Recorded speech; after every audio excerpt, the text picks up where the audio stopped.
We'll guide you through how to fix a Sharp TV remote not working. If you find this useful, then consider subscribing and liking the video.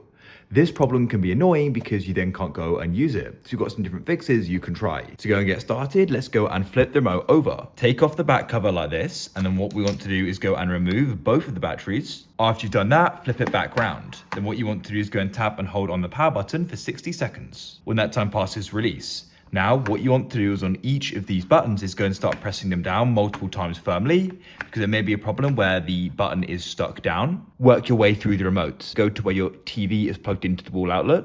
Turn it off if there's a switch and unplug it. Come onto your Sharp TV, and now if there is one, you want to go and find the power button and tap and hold it for 1 minute. When that time passes, you can release. Now let's plug it back in. Switch it back on, like so. Return to the remote, and what you want to do is go and put some new batteries in case these ones have run out. Put the cover back on, and then what you want to try doing is going and turning the TV on. Now we can try using the remote, and hopefully it's going to go and work.